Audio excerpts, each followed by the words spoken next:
Some people have asked how I use alcohol ink on my tumblers. So I thought that I would do a little video here and hopefully this will help explain it.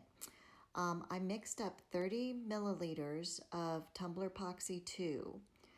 And that may sound like a lot, but when I use alcohol inks, I want a nice thick base of epoxy. And for this cup, I added some medium purple mica powder to it for some extra color and shimmer. Oh, and by the way, the inks I used are Nara Fuchsia, Ranger Stream, Pinata Purple Passion, and Pinata Blanco. And I'm fresh out of tumblers, so I used this stainless steel bottle, which I've not done one of these before. And it came with a glossy white base. And you can see back there, I got a little carried away when sanding one spot and sanded it down to the metal, but I knew that the pigmented epoxies and the inks would cover that, so. All right, so then once I have it nice and covered with the epoxy, I just start dripping the inks randomly. And I like to get pretty full coverage with the inks on the cup. So I just keep dripping inks randomly, sometimes overlapping them to blend the colors until the piece is pretty well covered with the inks.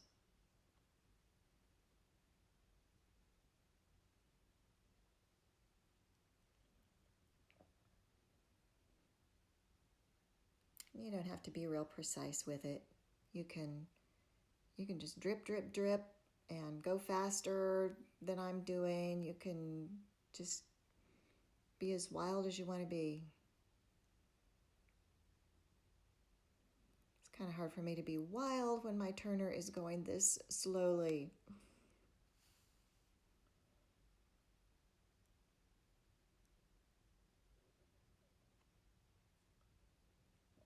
And the inks look really dark here, but in a few minutes you will see them come to life with the white ink.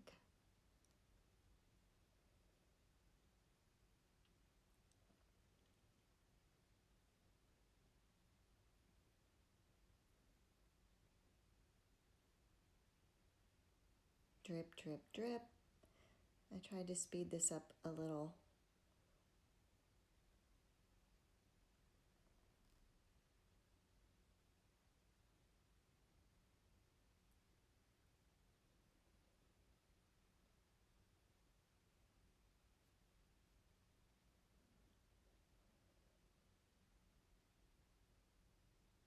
Just filling in the blank spaces. Trying to get even coverage. Now I'm just using my torch, not because there are any bubbles, because there are not, but I just want to heat up the inks and the resin enough to kind of get them moving for the next part, which is the white. So now I'm just dripping on the white, trying to drip it onto wherever I've dripped the colored inks. This is what makes the colors show up really nicely and gives them sort of a translucent appearance. You can see how the colors are kind of coming up there through the white and showing through and starting to blend with the white.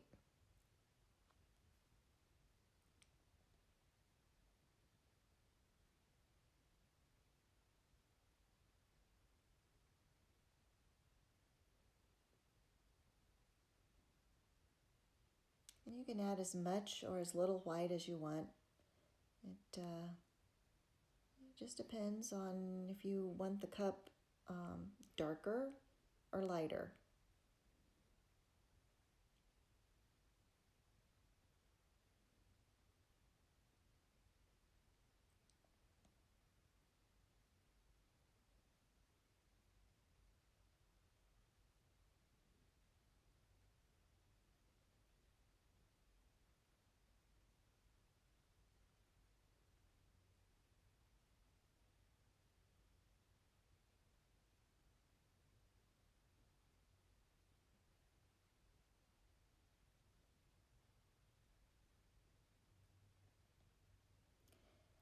Now, they weren't moving enough on this cup to suit me. They were still kind of in globs. So I used a wooden cocktail pick to just break up the blobs of color, just lightly running it up and down, vertically and horizontally, just trying to blend those colors a little bit, get them moving a little bit more.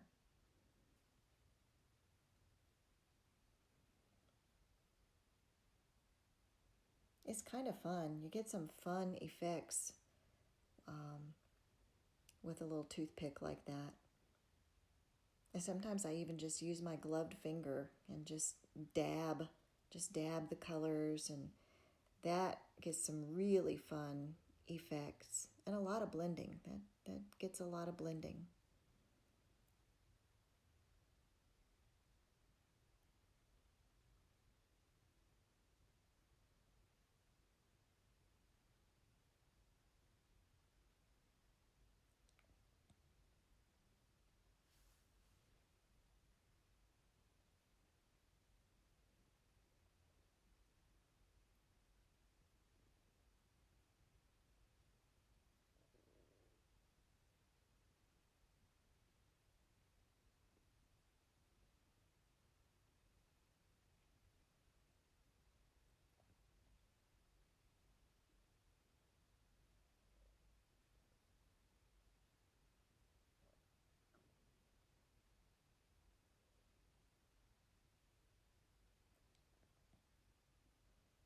So in a minute, I'm going to hit it again with a little heat. Again, just enough to extinguish any little bubbles that I caused with the wooden pick. I don't want to overwork or overheat the epoxy. I just want to warm it to keep everything moving and blending.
And once I have everything moving the way I like it, I'll switch the direction of the turner, and it just makes a kind of a different pattern and gets some different swirls.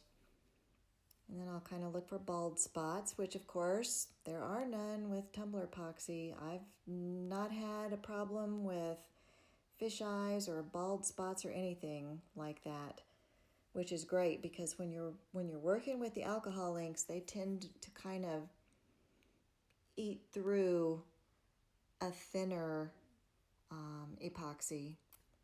In my experience, anyway, with brand X. I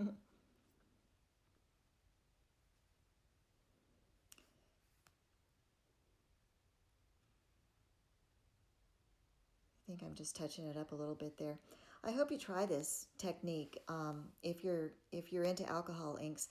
I only use alcohol inks and mica powders on my tumblers. I haven't used glitter. I had to look up the meaning of sublimation. I wouldn't know a water slide if it tapped me on the shoulder and introduced itself.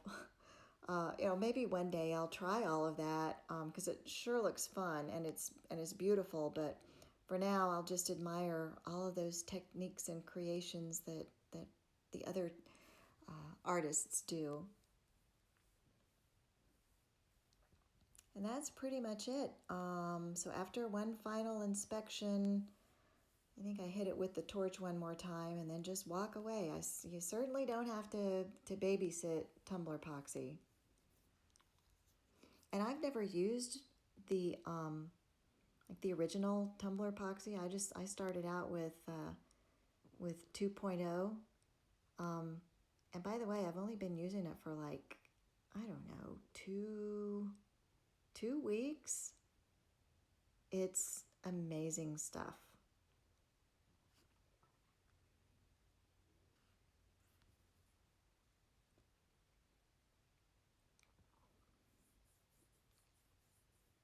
I just completed over 120 pieces, tumblers of different shapes and sizes for a show I have next week. Sure wish I had tumbler epoxy 8 weeks ago when I started this process.